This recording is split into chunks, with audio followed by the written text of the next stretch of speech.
Allah wa malaikatahu yusalluna 'alan nabi ya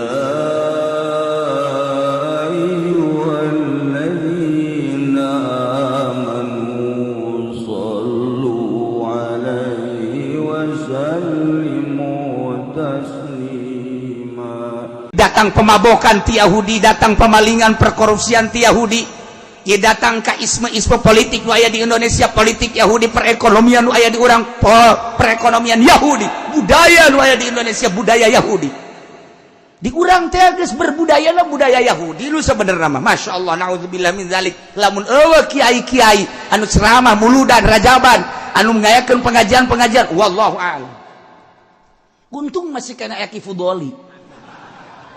Deres keneh, deres make maksudna make ceramah-ceramahnya na jelema kan ngadenge make sanajan nya nama teu make tuh kumaha deres keneh masyaallah karim. Di samping eta deui Allah nyoba wasaiat dengan kejahatan-kejahatan, kegorengan-kegorengan, dibere siksa tsunami, dibere siksa angin beliun, dibere gempa bumi, dibere paila, dibere macem-macem penyakit. Maksudna Allah mere kanikmatan, maksudna Allah mere siksa. La'allahum yarji'un. Harapan Gusti Allah dibulang baling ku Gusti Allah, dibere nikmat, dibere siksa, kebagusan, kegorengan, kejahatan, kehadean eta teh supaya nyana ingat balik tina kapasekanana menuju kesolehan iman ka Gusti Allah Subhanahu wa taala. Harapan teh kos kitu. Eta keur ka Yahudi, keur ka urang ge sarua. Kuari urang ti leuletik teh sehat-sehat ke waktu-waktu dibere muriang. Tek maksud Allah supaya ingat kana nyeun sia. Kamari mah huntu teh mani rapih keneh deuh barang kuari huntu teh masyaallah barang ngadahar uli kotrek cek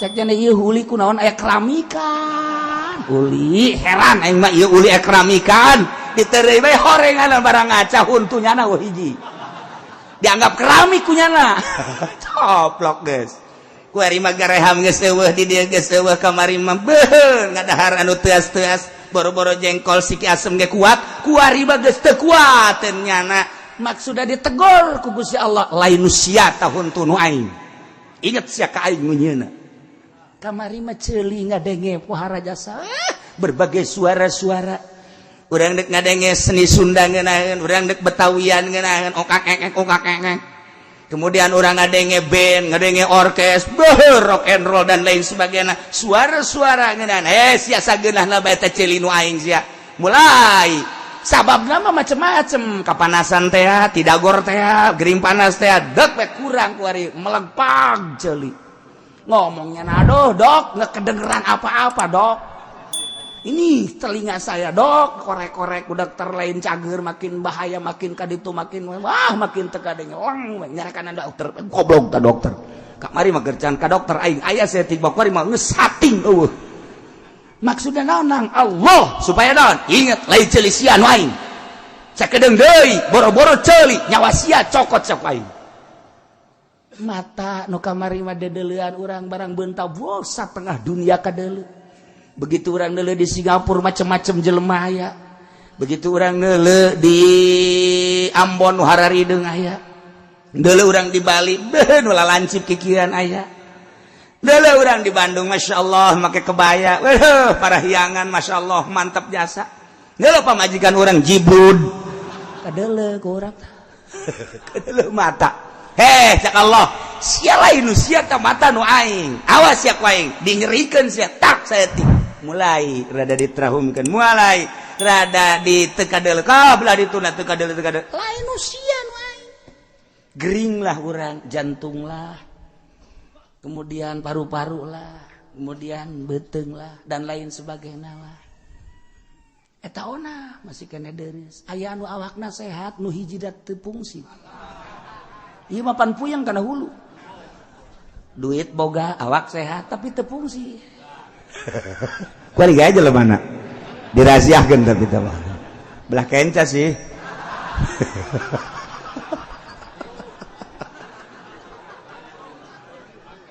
tukang urut geus teu mampueun tukang. Ya Allah. Ieu maksudna naon? Supaya ingat la'allahum fakhalafa min ba'dihim khalfun warisul kitab.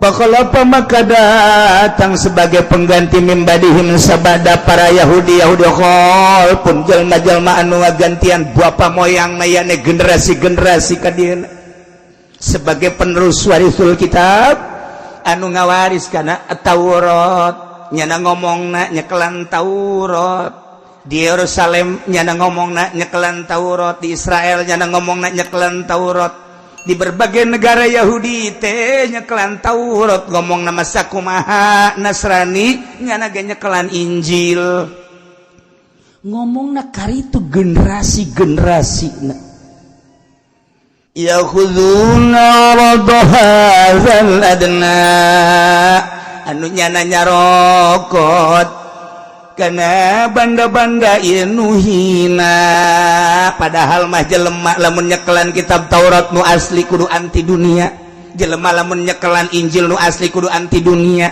sakumaha jelema nyekelan Quran nu asli kudu anti dunia tapi ieu nyana ngomongna generasi penerus kami tetap nyekelan kitab Taurat tetapi kunaon atuh nyana mak korupsi nyana nu ngayakeun riswah sogok nyogok nyana nu ngayakeun padahal nyana ngomong kamilah pewaris nenek moyang kami nyekelan kitab Taurat.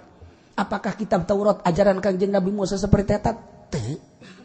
Nyana ngomong kami pewaris Injil.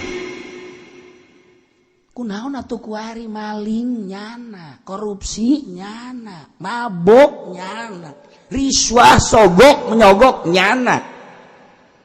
Masyarakat anu dicokotan teh duitna naon kadang-kadang pajak nyana. Apakah dina Injil aya aturan kos kitu? Teu aya. Bohong. Ajaran Allah maka bege sarua jeung dina kitab Al-Qur'anul Karim. Ieu keur carita Yahudi anu pewaris Taurat. Carita Injil pewaris Kangjeng Nabi Isa alaihissalam. Nasrani pewaris Injil. Sarua urang ge ngaku nyekelan kitab Al-Qur'anul Karim tapi maling aya di urang, sogok aya di urang, riswah pajak aya di urang. Ieu ngan sakadar ngomong ngabau-bau sungut doang nyekelan Al-Qur'an. Warisul kitab pewaris Taurat ternyata teu akur jeung aturan Taurat. Warisul kitab nyekelan Injil ternyata teu akur jeung aturan Injil. Warisul kitab nyekelan Al-Qur'an ternyata teu akur jeung isi kandungan Al-Qur'anul Karim. Ya khususna para Yahudi, masyaallah karim. Nyana nyokotan kahinaan, harta-harta banda. Bari katololanana nyana ngomong kieu. Wa yaquluna sayufaru lana. Kami masa najan nyokot duit negara, kami masa gajan sogok menyogok, kami masa najan nyokot pajak. Eta teh sayufaru lana ma fa'alna. Kami mah bakal dihampura ja pewaris kitab Taurat sangeunahna bae. Sangeunahna bae. Nasrani ge kitu keneh mah nya. Kami mah sanajan zina, sanajan maling, sanajan mabok, sanajan sogok menyogok, sanajan pajak, sayufaru lana komo. Kami mah dosa bisa dibeli ditebus. Mana aya sih dosa ditebus? Ngilaheun amat. Dosa bisa ditebus nu sugih mah atuh bener moal ka neraka. Isangeunahna nyana ngomong, keun eta Yahudi Taurat, keun eta Nasrani Injil. Ieu deui Al-Qur'anul Karim pipilueun. Jelema nyekelan Al-Qur'an, masyaallah karim. Dibaca Al-Qur'an jangan rasa warisul kitab. Dimusabakokeun Al-Qur'an jangan rasa warisul kitab. Dihartikeun Al-Qur'an jangan rasa warisul kitab. Dibaca komo bulan puasa mati isuk datang ke sore, ti sore datang ke isuk warisul kitab. Tapi ternyata horenganan nyana nggak sekedar nyokotan barang hina di musabakohkeun ge lain jangna naon nyokot pialana jurina ge nyokot si etana kabeh kuari mah Quran teh angan sakadar dipamerkeun tetapi teu dipake tetep bae pajak tinggal pajak sogok tinggal sogok korupsi tinggal korupsi naon hartina warisul Quran. Iya Yahudi nyana ngarasa pewaris Taurat tapi teu akur jeung aturan Taurat bahkan ngomongna deui sayughfaru lana bakal diampura kami mah sangeunahna mah sanu kampura bahkan wa iyatihim maradum misluhu yakhudhu lamun datang deui ka manehna banda-banda dunia anu hina model nu tadi tetep bae dicokot deui nya geus boga kuari 100 juta aya deui hancenganeun 100 basi kada dicokot nya geus boga 1 miliar kuari teh aya deui anu mere nu nyogok 1 miliar dicokot deui bae nya padahal mah korupsi teh geus 1 triliun aya deui liang jang korupsi 1 triliun dicokot keneh bae nya kuari mah pajak nyokotan dina pajak teh geus aya saeuheuh masih keneh nyokot 2 eueuh keneh bae. Ya kumaha coba wa iyatihim aradum mislu yakhudhu orenganan eta geus aya dina Al-Qur'an geus ngajelaskeun kos kitu ulah kaget pajak nu aya di Indonesia boro-boro sa Indonesia sa Kabupaten Tangerang ge wallahu alam aslina sabaraha disetorkeun nama sakean sabodo kumaha nya bae saenggeusna aya sakean 4 T, sakean 5 T, sakean tapi nu di bangkuna sabat kumaha nya bae encan deui korupsi tina proyek-proyek lain di Tangerang bae Serang Pandeglang sakuliah ing Indonesia nya geus sebeuh sabenerna 10 triliun tetapi aya deui masih keneh korupsi keneh bae horeng geus aya di dieuna Yahudi mah kos kitu pan nya mah lain Yahudi nya ngekor ka Yahudi wa iyatihim maradum mislu yakhudhu kitu bae terus tanu mantak kuari urang neangan kiai nu pinter ambalayah lobana tapi coba neangan kiai nu embungkeun disumbang ku pamarentah ta eta kiai nu asli mah aya cenah di lumburnya nama telok disumbang nya nama teu kapake sakali dia disumbang minta deui nya nama sia da iya deh neangan nu baca kitab jago loba neangan anu nyaritakeun urusan hukum ambalayah coba neangan anu embungeun dibere ku pamarentah ta eta mah hiji eta mah hiji asal kiai mungkin dibere ku pamarentah eta tuturkeun lamun kiai mundai teh dibere ku pamarentah ulah dituturkeun sakitu bae geus kamalacin sia kajian hukum age ulah sok kitu cenah kiai sombong amat si kiai sok sembarangan bae pacar namanya na getruk dibere meureunana aing mah dibere geus etik aja diterima ku diterima aja dihar ku kiai urusan aing teh mah tarakeun ka sisi-sisi ka belah dieu coba ge saha nu sok ngadaharna si eta keneh bae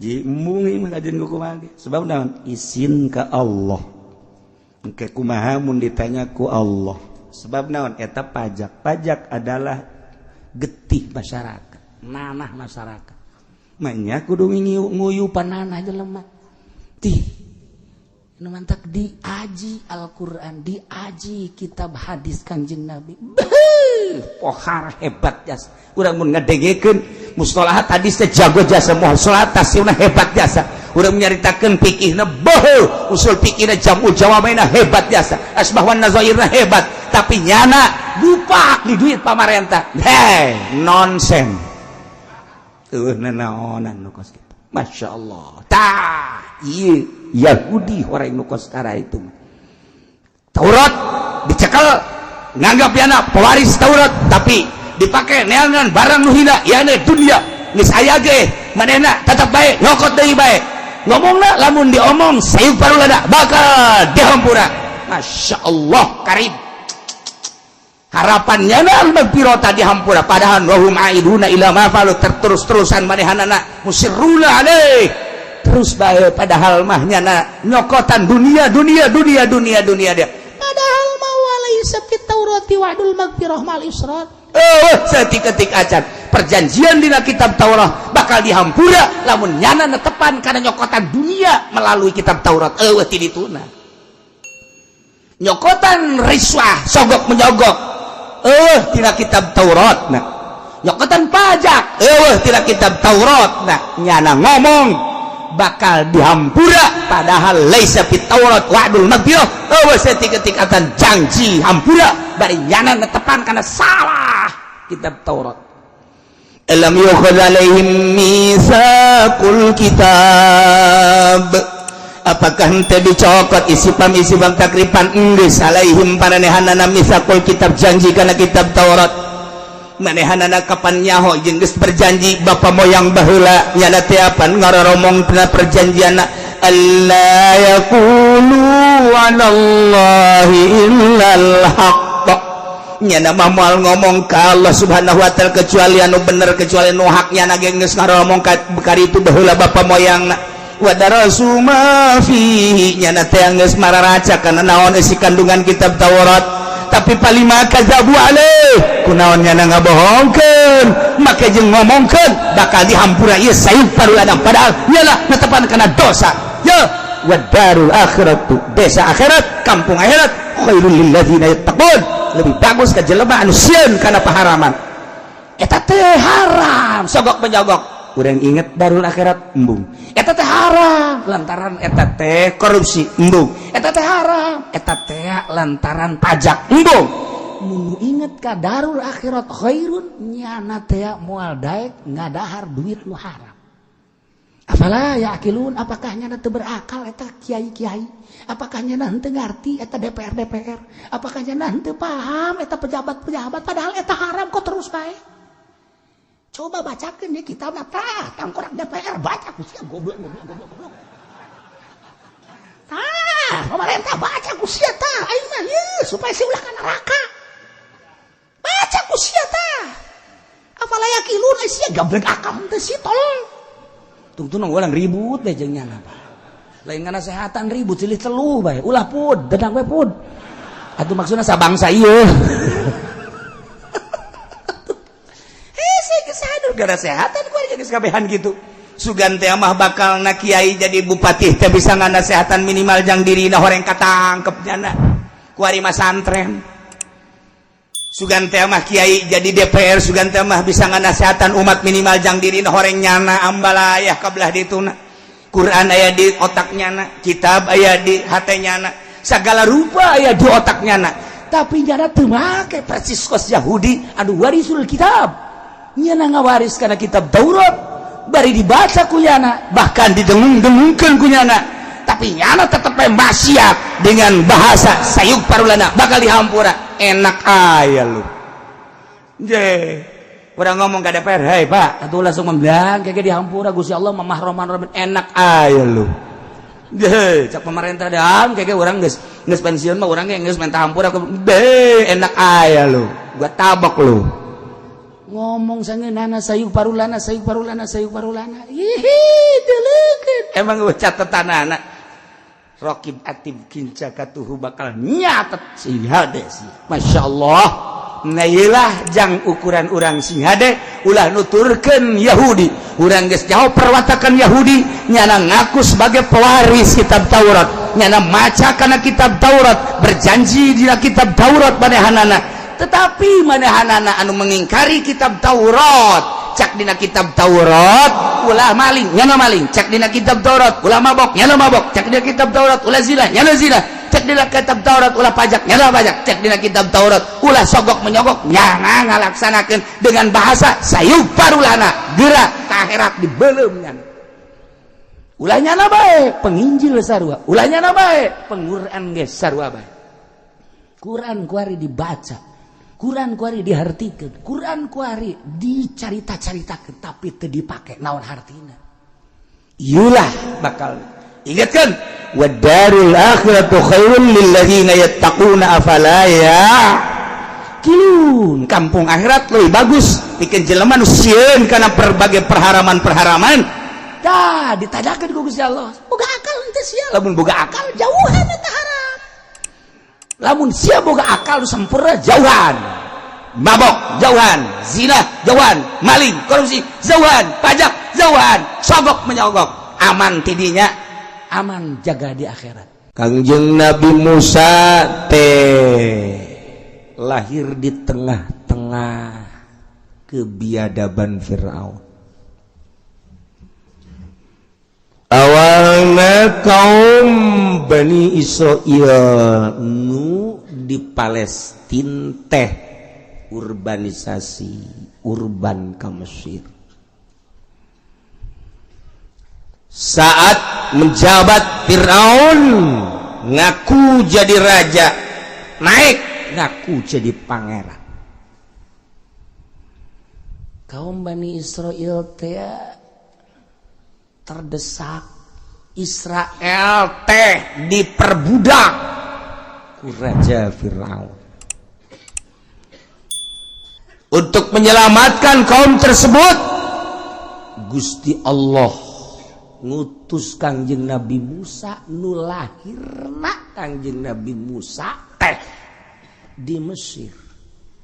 Lantaran sieun besi dipaehan, Allah ngainstruksikeun ka ibuna balangkeun ka laut. Tanggung jawab cak Allah engke bakal disusuan deui ku maneh ka kawasan Allah. Lahir di tengah-tengah kebiadaban Firaun. Lahir sieun indungna dibawa balangkeun ka Bangawan Nil, angkleng-angklengan cokot ku Firaun. Lamun lain menang Allah saat Firaun keur nungguan bayi, anu bayi di mana lalaki bunuh, di mana laki dibunuh, tapi ieu manggi anak, mandi orok di Bangawan Nil dibawa ku keluargana. Ih di rumah ku Firaun, coba eta maha kawasa Allah.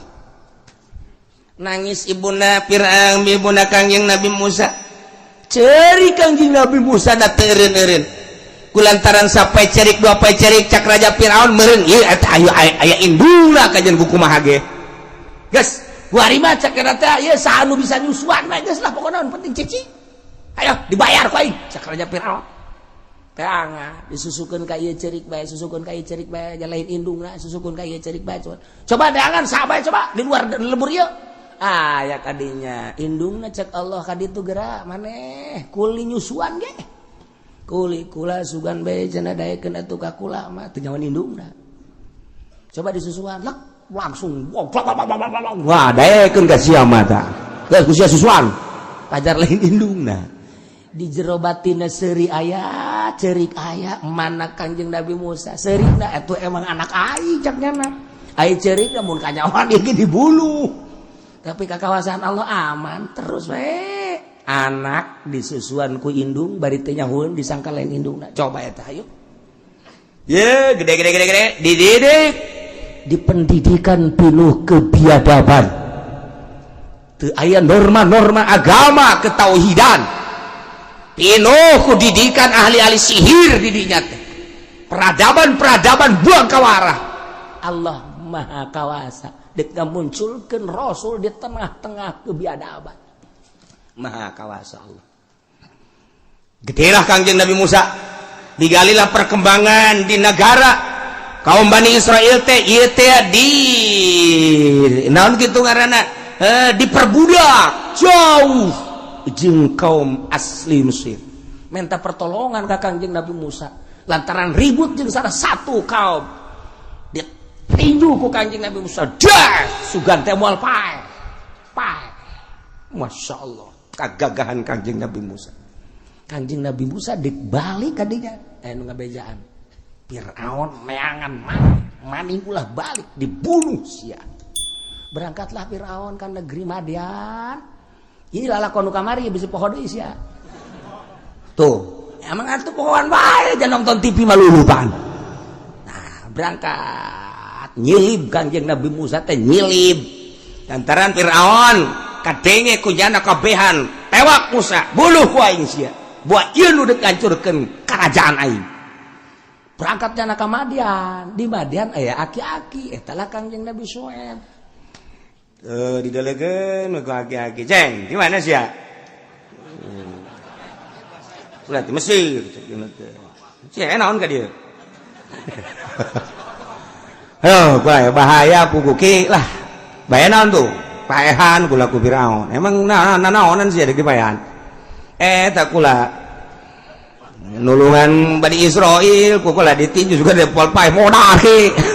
Sudah gagah amat tuh nyaho ieu ku Gusti dibere kagagahan kula. Geus tah ngangon bae teh sia tah.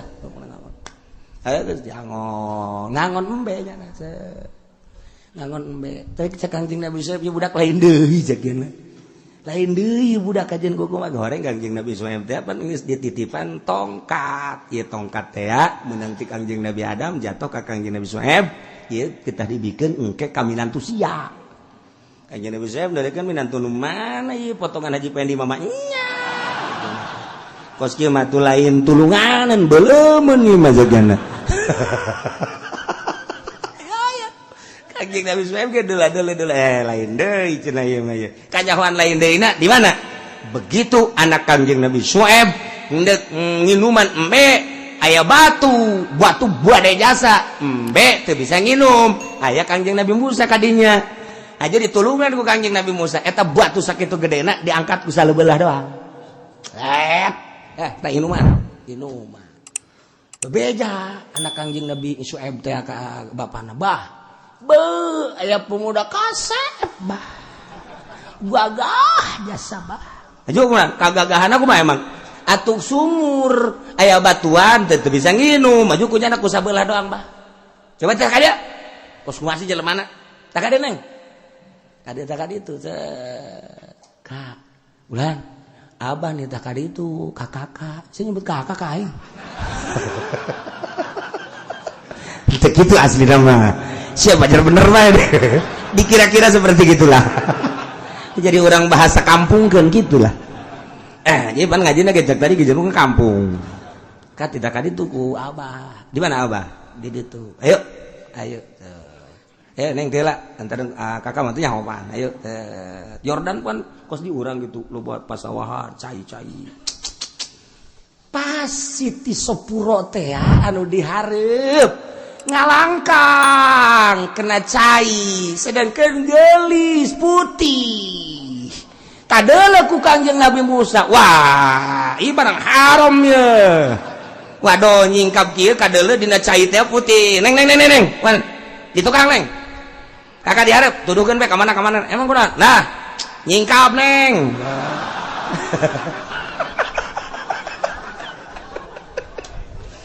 kos kitu teh dibejakeun ka Kangjeng Nabi Suhaib oh berarti lain zaman sambarangan coba lamun Haji Pendi dikira-kira nyana dihareup aju nyingkap waduh Masya Allah milik amat aing rizqum minallah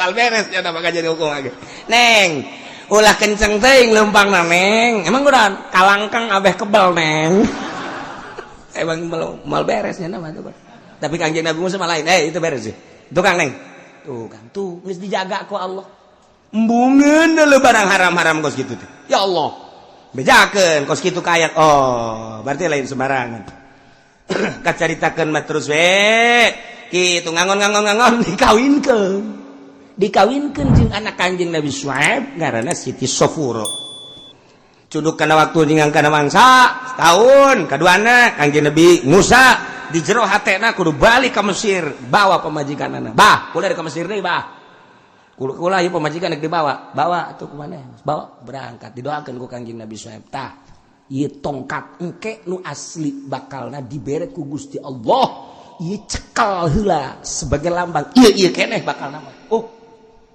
dibere tah ku mitoha berangkat peting teh nyaho arah ka ler kidulnya tiris luar biasa lewat ka Gunung Tursina endeu ka Mesir ti Madian ruteuna dijelaskeun teh Madian set teh ka Mesir teh ka dieu tah set ieu Gunung Tursina belah dia ka dieu teh ka dieu deui balik deui tah ieu Mesir tuh atuh sia mah moal nyaojetan ka ditu terus ya sok sombong bentar lain sombong yang mager cerita ya betul nah gitu dah iya Madian set ka dieu iya ka dieu ya Gunung Tursina tah ieu Mesir nah ti dieu ya ti Mesir tah ti Mesir tah ka dieu tah set nah ieu Palestina deket jadi orang mau naik busnya bisa. Yordan, Mesir, Palestina. Masya Allah, tidinya Kangjeng Nabi Musa teh ningali cahaya. Kadeleun laku Kangjeng Nabi Musa cahaya, padahal mah eta teh cahaya ilahi. Lain sa cahaya-cahaya na Kangjeng Nabi Musa ge apal.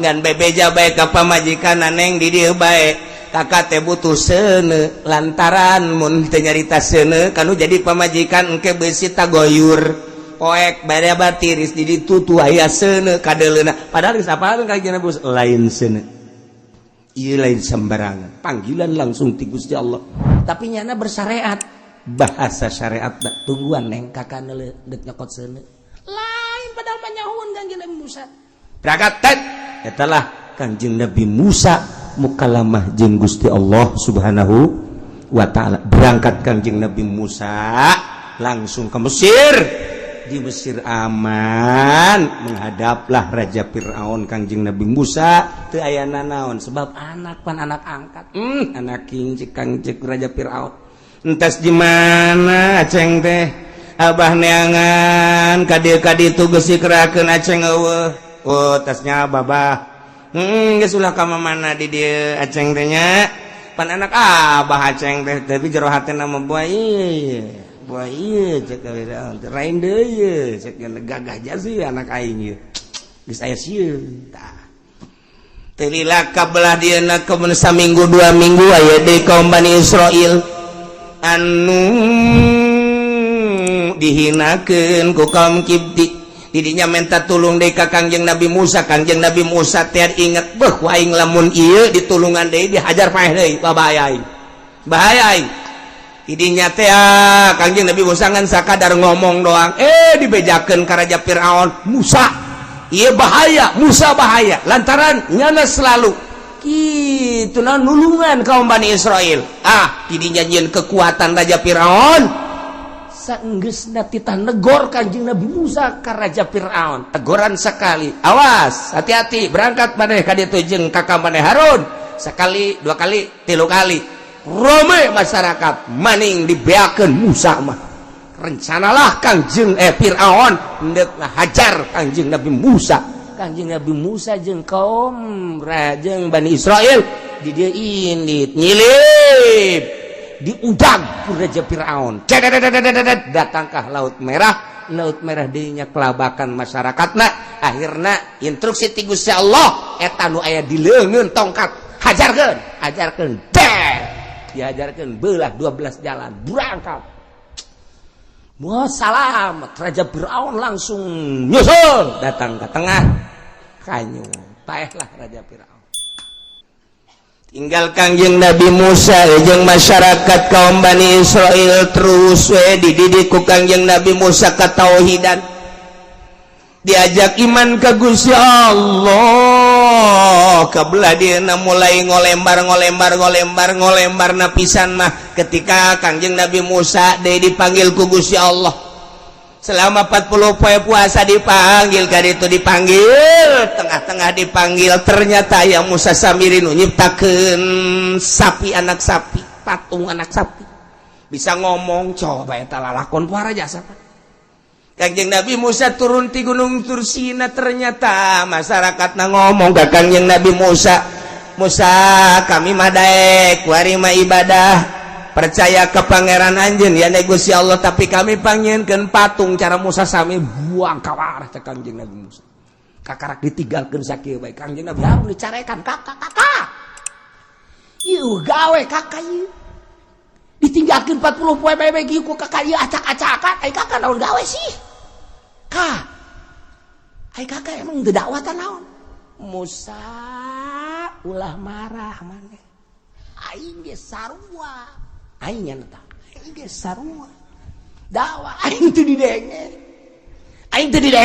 datang ka aing ge ieu aing putus asa henteu ulah marah engke lamun urang ieu ribut engke mana teuing masyarakat oh hampura ka duh ngeraheun kana geunan tiis ka hampura ka ieu urang dakwah deui babarengan urang mah lain pasti berkat bae datang ka paeh teu nanya pasti berkat atuh henteu mah masalah gede bae ge pelukan berangkat deui dakwah Kangjeng Nabi Musa akhirnya titah berangkat ke Palestina nyalametkeun kaum Bani Israil. Ieu ti jurang tih cicing didinya, setelah cicing terus ngolembar ilah cek Kangjeng Nabi Musa kudu nurut anjeun ka Gusti Allah, iman anjeun ka Allah, iman ka kaula sebagai Rasul Allah. Jeung kudu nyekelan kana kitab Taurat, ieu teh kitab lain sambarangan ti Gusti Allah.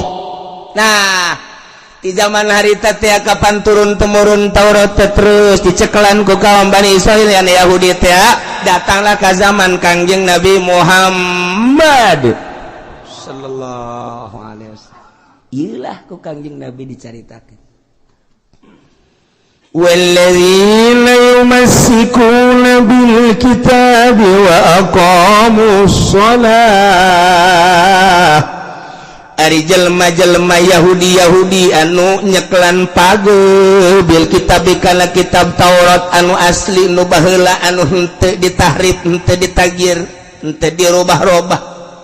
Anu lamun kitab Taurat teh dirobah mah bakal akur jeung kitab Al-Qur'anul Karim yakni kitab nauhidkeun ka Gusti Allah, ngimankeun ka Rasulullah.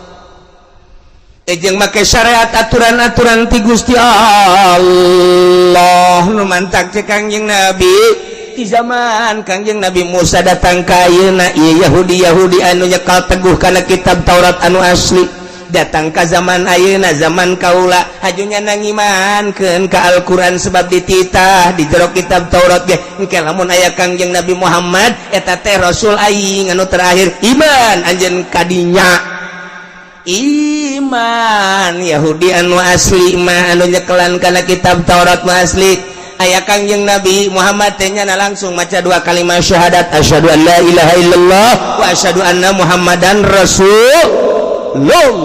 pindah tina tadina asyhadu an la ilaha illallah wa asyhadu anna Musa rasulullah. Datang Kangjeng Nabi Isa rasulullah di zaman umat kuari incu-incuna Isa zaman ka Kangjeng Nabi Muhammad ganti asyhadu an la ilaha illallah wa asyhadu anna muhammadan rasulullah. Kulantarannya nanya kelan kitab Taurat anu asli kuari datang ke zaman Kangjeng Nabi Muhammad atunya na iman ka Kangjeng Nabi Muhammad, iman ka Kangjeng Nabi Muhammad instruksi cek Kangjeng Nabi kudu salat atunya na ge nurut wa qamus shalah nya ngalaksanakeun salat kumaha tah. Yahudi nu nyeklan kitab Taurat nu asli kuari iman ka Kangjeng Nabi Muhammad ngalaksanakeun aturan syariat Kangjeng Nabi Muhammad, salatnya na sesuai jeung aturanana cek Gusti Allah inna la nudi'u ajral muslimin. Berarti eta Yahudi ngaberesan diri, ngaberesan umat, ngaislah-islahkeun diri, ngaislah-islahkeun bangsa. Berarti nyanda teh nyeun kaberesan atuh cak Allah inna la nudi'u ajral muslimin. Sanyana kaula nu agung moal nambuh-nambuh moal nyanyiakeun kana ganjaran jelema nu nyieun kaberesan. Kosaha eta Abdullah bin Salam nyana nyekelan kitab Taurat dibaca kunyana dipake kunyana jol Kangjeng Nabi langsung nyana iman ka Kangjeng Nabi kitab Taurat na kunyana ditutup nyana kuari maca Al-Qur'anul Karim. Kurang kumaha asli atuh kok urang kuat Yahudi nu ayeuna aya di Israel, Yahudi nu aya di Amerika, Yahudi nu aya di Eropa, Amerika, Australia, termasuk nu aya di Indonesia, Yahudi anu henteu nyekelan kana kitab Taurat nu asli. Lamun nyana nyekelan kitab Taurat nu asli, bakal iman ka Al-Qur'an, iman ka Kangjeng Nabi Muhammad sallallahu alaihi wasallam. Cara Abdullah bin Salam eta teh ulama Yahudi. Abdullah bin Salam teh nyekelan kitab Taurat ngajarnya na kelantaran asli ke kitab Taurat tak col Kangjeng Nabi iman. Masya Allah iji. Jadi Yahudi nu kuari nu teiman ka Allah, teiman ka Kangjeng Rasulullah Muhammad, teiman ka Al-Quran eta mah Yahudi anu gede hulu anu nyekelan kitab Taurat lain kitab Taurat nu asli tapi nyekelan kitab Taurat anu muharraf anu geus dirobah-robah sakahayang dirina sakumaha tadi lamun nyekelan kitab Taurat anu asli mah dititah ulah babanda ulah di dunia nalika neangan dunia tejang syiar agama Allah tapi kamari geus dijelaskeun horeng Yahudi anu henteu nyekelan kitab Taurat asli mah yakhuduna rabb hadzal adna wa yaquluna sayughfaru lana wa yatihim maradun mithluh yakhudhu alam yukhal alaihim mitsaqul kitab nyana kuari du dunia dicokot teh nyaho haram teh nyaho halal terus baiknya nama cinta duniana luar biasa bahkan mabok bahkan zina bahkan maling sakadeknya lamun disinggung-singgungnya ngomong sayu farulana kami mah bakal dihampura kitu kena lamun datang deui aya kesempatan jang neangan dunia wa iyatihim maradum misluh yaqudu dicokot teh eueureun salila hirup di dunia urang geus sarua lamun di dunia bae mah moal mati urang nyaritakeun zaman gedoran urang nyaritakeun zaman Belanda nu mantak guru-guru urang karuhun urang mararatih kunaon eta anti dunia tembak ngebul bacok nyaha onan rompang kunaon eta anti dunia kiaina di mana nyarita didarengekeun ditaluturkeun kunaon eta anti dunia teu hayang dibere nya urusan dunia Allah nu ngatur lamun kiai geus ngondisikeun dunia contoh sekolahan ngondisikeun dunia pendidikan mah maju kropos jerona yayasan lain jore bagus jang ukuran pendidikan mantap jasa Arab Inggris dan lain berbagai bahasa hitung-hitungan politik bagus kropos jerona sebab tujuanana dunia pesantren sarua bae nyieun proposal urang itu pesantren salaf ge disumbang ku pemerintah dunia kropos jerona ayo coba ayo le kumaha deui atuh daeknya ngadoa di panggung mun dibere duit cara si eta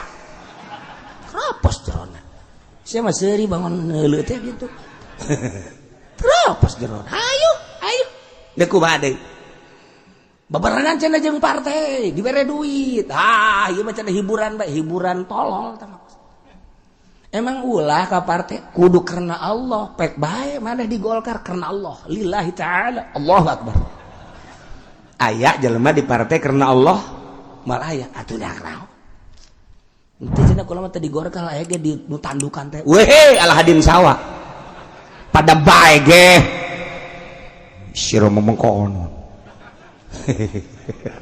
atuh sarua masyaallah sarua kiai lamun geus cekelan kana aturan Al-Qur'an mati contoh Syekh Nawawi Tanara ya Allah ya Rabbi Syekh Nawawi Tanara muridna lain lalagan jara di ulama nu kuari di Indonesia mayoritas ya murid Syekh Nawawi kabeh kitab nu diaji kitab Syekh Nawawi murid-murida kamari kula zarah ka mana tuh ka Mandalawangi kamari kok pengen kiai zarah ka Kiai Muhammad Yusuf nu kukula dititah datangan makamna melalui Kiai Jamal kapanggih aya di Mandalawangi emang saha eta Kiai Yusuf teh anu ngahadaman Syekh Nawawi nyekelan Al-Qur'an Syekh Nawawi na Al-Qur'an mararatih anu ti Mekahna ka dieu pernah hiber ti Mekah ka dieu lain lalagaan mun Haji Pedi hiber ragag aku lah usul ke malaikat ragagan ulah kena aya nah emang aku begitu lalakona ya Syekh Nawawi teges ngarang sababaraha kitab memeh ngarang tafsir Munir teh Syekh Nawawi de kunjungan ke 17 negara Masya Allah zaman hese dunia nyana geus kunjungan ke 17 negara di Mekah teh deka Mesir deka Yordan deka Palestina ka Israel deka Syria deka Yaman Masya Allah zaman hese himahna pohara jasa Syekh Nawawi lantaran engke lamun nyana ngarang tafsir teh nyaho lebah bahaya teh nyaho nyaritakeun tentang kisah kaum Iram kisah kaum Kangjeng Nabi Saleh kisah Kangjeng Nabi Lut kisah Firaun engke lamun teu nyaho engke kumaha nyaritakeun tafsiran mantap coba ya nyaritakeun Kangjeng Nabi Yusuf Mesir berarti Firaun Mesir berarti nyaritakeun Kangjeng Nabi Musa Israel Palestina berarti Aqsa mantak dijajah heula ku Kangjeng Nabi ku Syekh Nawawi memeh ngarang tafsir. Abeh jelas ke tafsir. Masya Allah. Tiba-tiba ya instruksi ti Al-Azhar, ulama-ulama ti 17 negara hayang kapanggih jeung Syekh Nawawi kumpul di Al-Azhar. Al-Azhar teh 1000 tahun sebelum eta geus aya Al-Azhar.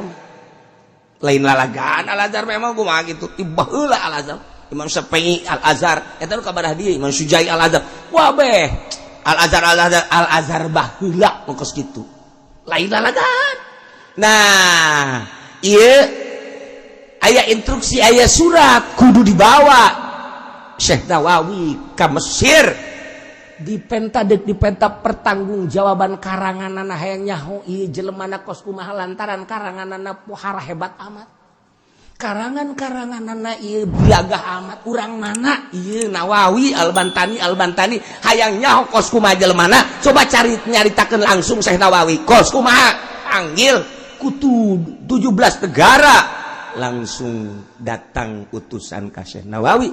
Syekh Nawawi na geus rencana deuk berangkat ke 17 negara. Berarti Syekh Nawawi geus nyahoeun aing bakal diondang, matak sakalian. Eta hebat Nawawi teh kos kitu. Masya Allah.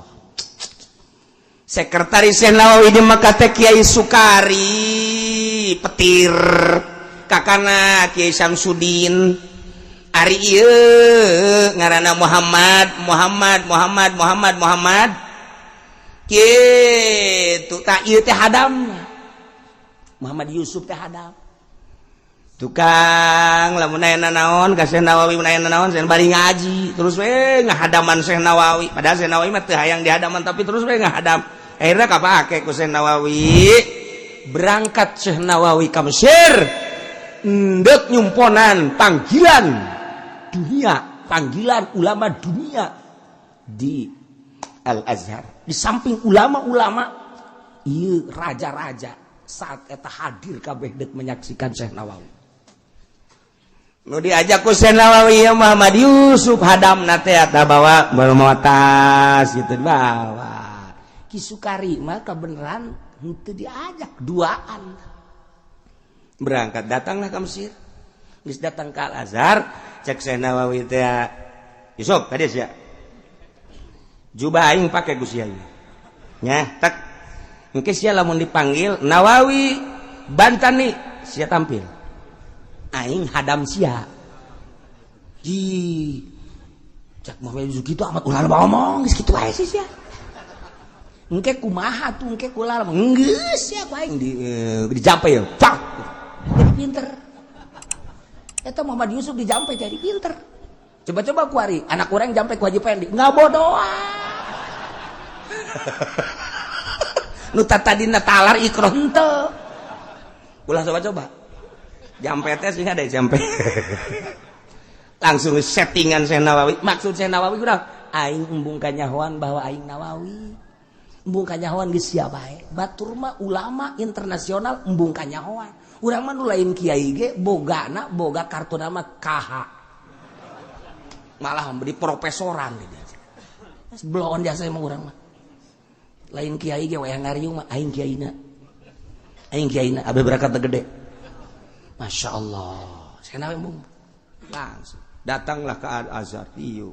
Syekh Nawawi mah dilawang ge hadamna. Ini siapa? Saya hadamnya, Pak. Panggilan pada Syekh Nawawi Al-Bantani supaya maju ke mimbar untuk dipinta pernyataan tentang karangan-karangannya dan dipersilakan untuk menjelaskan tentang berbagai ilmu-ilmu. Dikicipan gue naik ya. Ya Adam naik pakai jubahnya anak. Eta ku akur deh jubahnya nya. Langsung maka bahasa Arab mupaseh teh nyaritakeun tek menang saparapat jam asa naing teter cek ini ngomongnya. Saya tidak bisa melanjutkan kira-kira pakai bahasa orang. Saya tidak bisa melanjutkan pembicaraan saya karena saya terlalu letih di perjalanan, maka yang akan melanjutkan adalah hadam saya.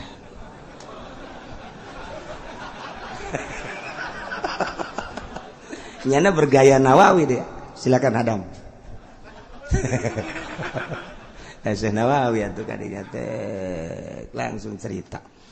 Syekh Nawawi make bahasa Arab nu paseh nyaritakeun tentang karangan-karangannya na tek. Di samping nyaritakeun karangan, nyaritakeun negara Indonesia nu keur dijajah ku Belanda. Bahkan nyana termasuk di jerona pemberontakan terhadap Belanda. Boga ranting-ranting disebutkan di dia di Banten daerah anu itu adalah pemberontakan akan untuk kemerdekaan bangsa Indonesia. Di dalamnya termasuk saya dan Jawa Tengah anu, Jawa Timur anu. Itulah kami sedang mengadakan pemberontakan terhadap bangsa Indonesia untuk meraih kemerdekaan. Jadi di samping nyaritakan ilmu secara internasional, nyaritakan pembicaraan tentang negara secara internasional. Beres. Wassalamualaikum warahmatullahi wabarakatuh. Gideg kabeh ulama jeung kepala negara-negara nu sejen. Beuh, sakieu hadamna pohara jasa. Komo Nawawi nu aslina. Cek nyana ieu hadamna bae geus pohara jasa cek ini. Masyaallah, tercengang kabeh. Wow. Watu tetep bae anu diboro nama Syekh Nawawina. Nu make jubah Syekh Nawawi teh hadam. Dicariuman leungeunna waro segala sebab ieu mah hadam doang pan. Atuh Yusuf anu diangkat-angkat terus ditandu-tandu. Oh datang ka potong tandu lagi. Wah didiukeun cek Nawawi mantap ya lah ieu mah teh kajawan cek kana. Geus namah-tamah dahar terus ulama kahareup kabeh kepala negara kahareup kabeh timbullah pertanyaan-pertanyaan. Begitu pertanyaan sakali diengkeun ku Syekh Nawawi dua kali wah asana teter cek. Asana teter mual beres sih kajian gokong.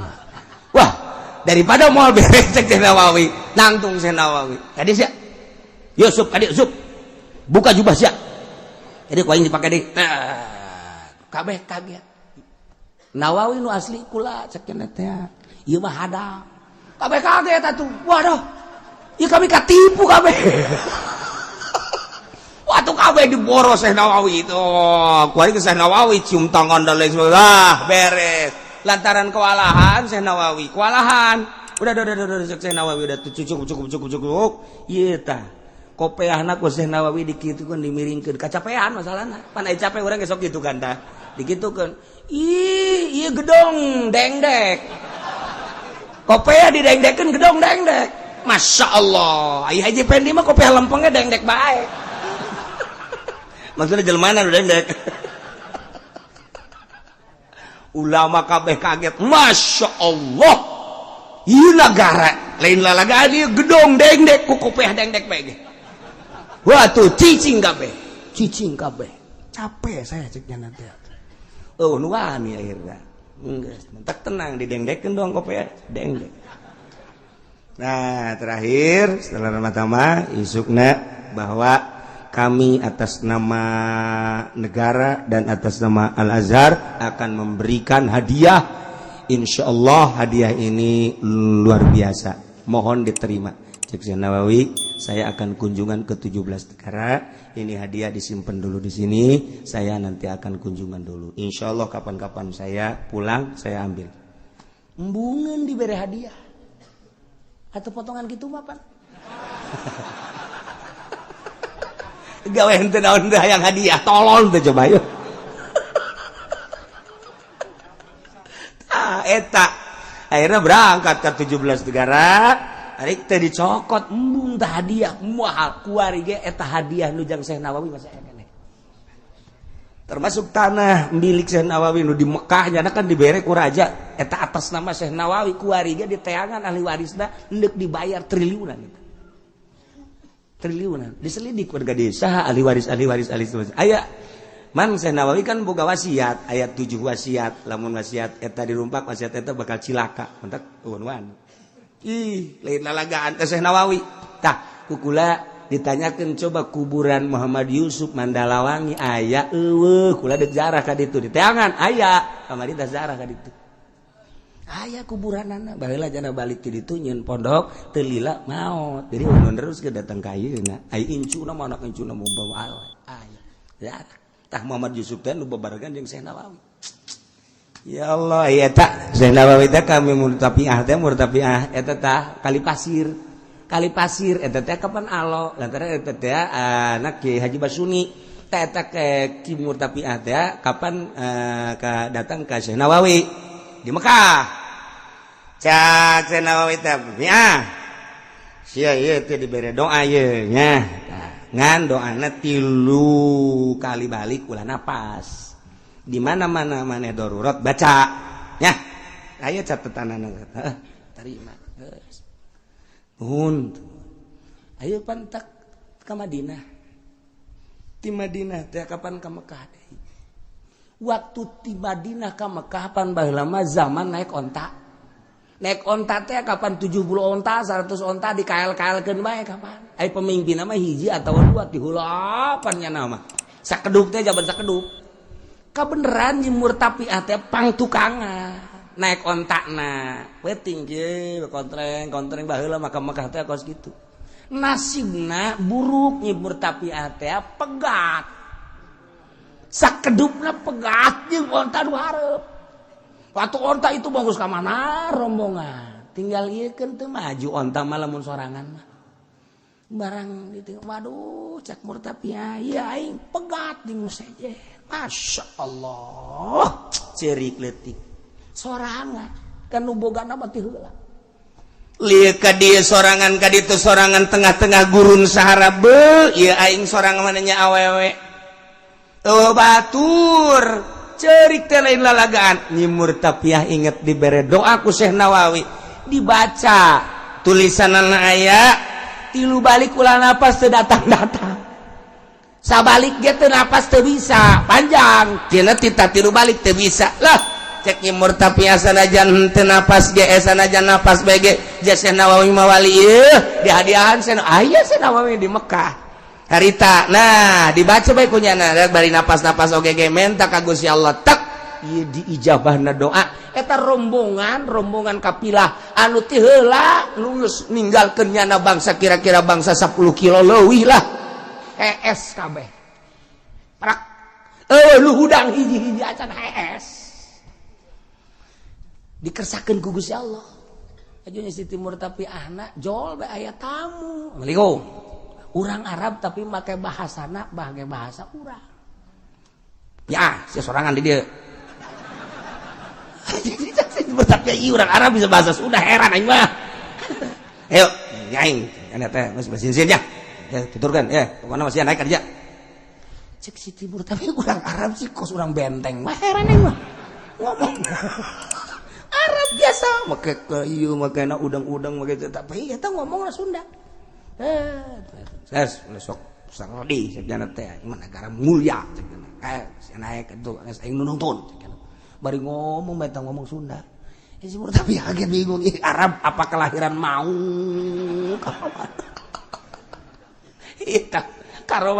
karomah Syekh Nawawi barang datang tak kaditu ku si Arab teh tah ku si Arab Sunda dicantelkeun tah geus dicantelkeun geus ya geus dadah eueuh masyaallah tinggal Siti Murtapiah bae turunnya hei wede kok turu sih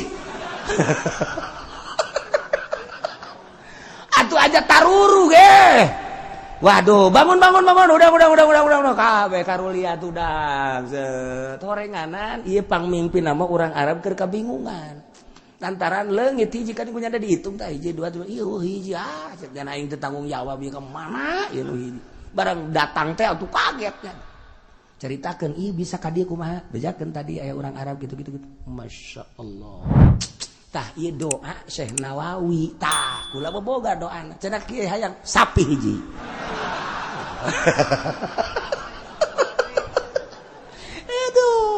atuh moal dibikeun sambarangan sia mah pake nyandung malulu mal kan gitu eta doana teh 3 balik ulah napas tapi sanajan napas ai darurat mah ternyata luar di Siti Murtapiah kali pasir sahanu teh nyaho pasantren kali pasir si Murtapiah masyaallah tur boga riwayat urang Tangerang teh lain lalagaan ya Allah ya Rabbi tah Syekh Nawawi teh ya dulur-dulurna ku ari teh di Mauk aya turunan Syekh Nawawi tah di dieu di Rajeg aya turunan Syekh Nawawi je ku ari teh jubah Syekh Nawawi jeung cincinna aya keneh make urang mun carita Syekh Nawawi kebanggaan ulama dunia Syekh Nawawi lain lalek eta kurang nyekelan Al-Qur'an anu utuh para jasa anu waktu Syekh Habib Usman di Pekojan Masjid Pekojan nu ayeuna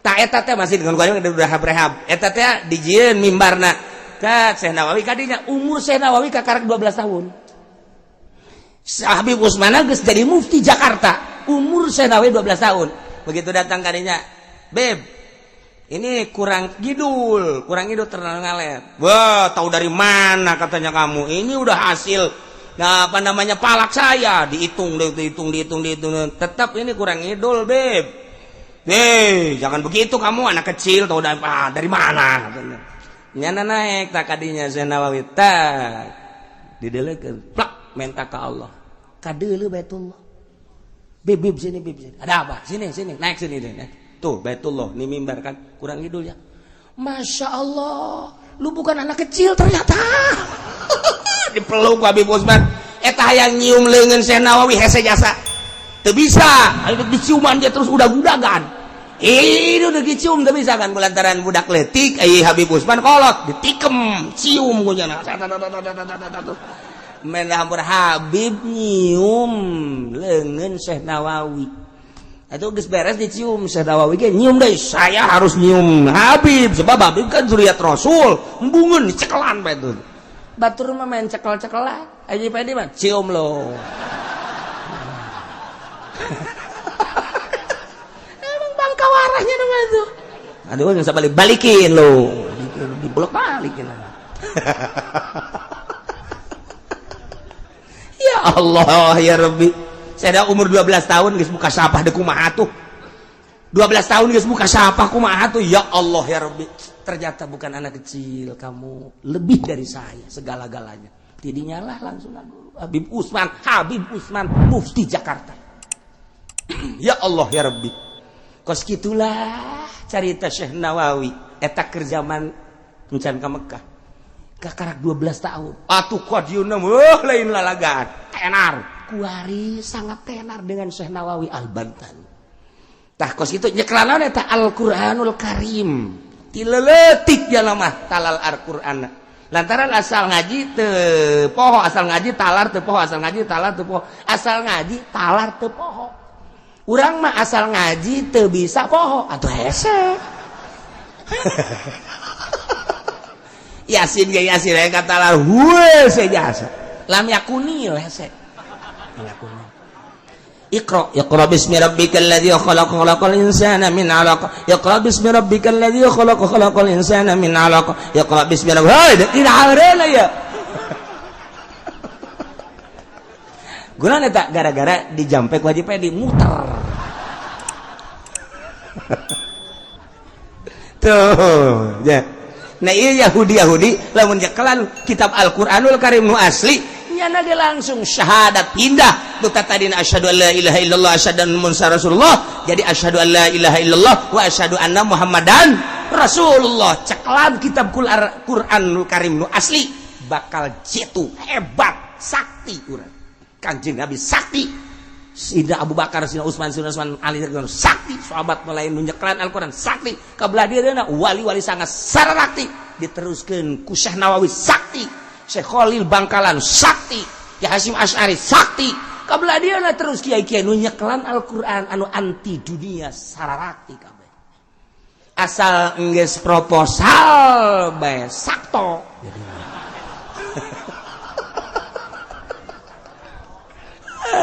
beres Masya Allah wa idna taqnal jabala fawqahum ka'annahu zullah wallahu a'lam bissawab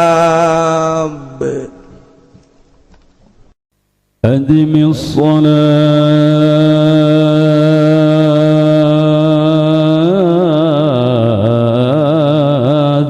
على الحبيب محمد أدم الصلاة على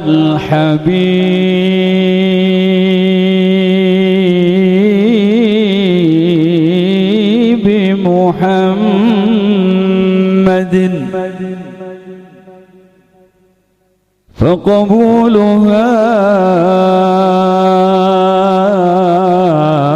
حتما بغير تردد أعمالنا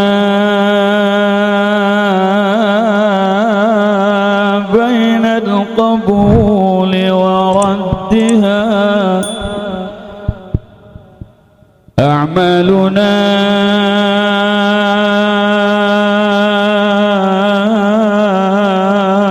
بين القبول وردها إلا الصلاة على الحبيب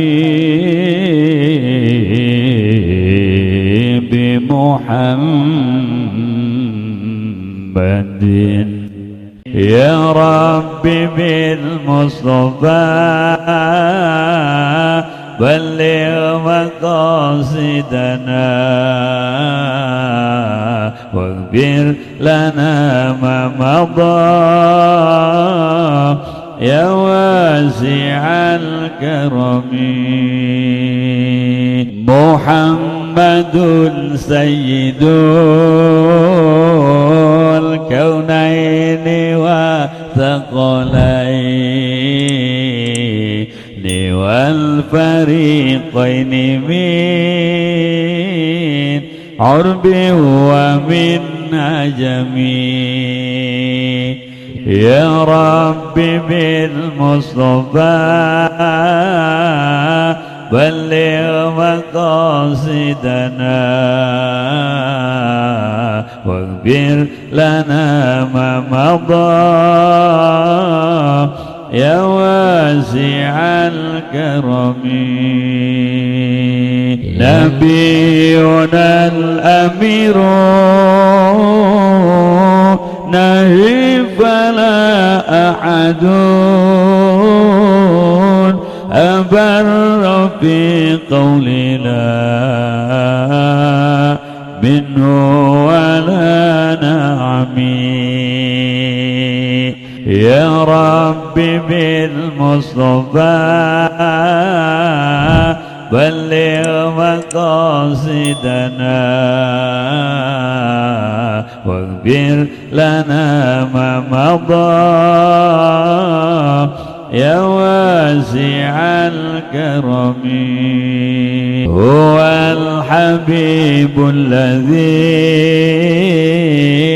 ترجى شفاعته لكل هول من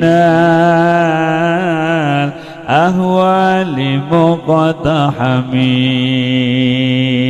يا رب بالمصطفى بلغ مقاصدنا واغفر لنا ما مضى يا واسع الكرم مولاي صل وسلم دائما أبدا على حبيبك خير الخلق كلهم يا رب بالمصطفى بلغ مقاصدنا واغفر لنا ما مضى يا واسع الكرم محمد سيد الكونين وثقلين والفريقين من عرب ومن عجم يا رب بالمصطفى بلغ مقاصدنا واغفر لنا ما مضى يا واسع الكرم نبينا الأمير نهي فلا أحد أبر في قولنا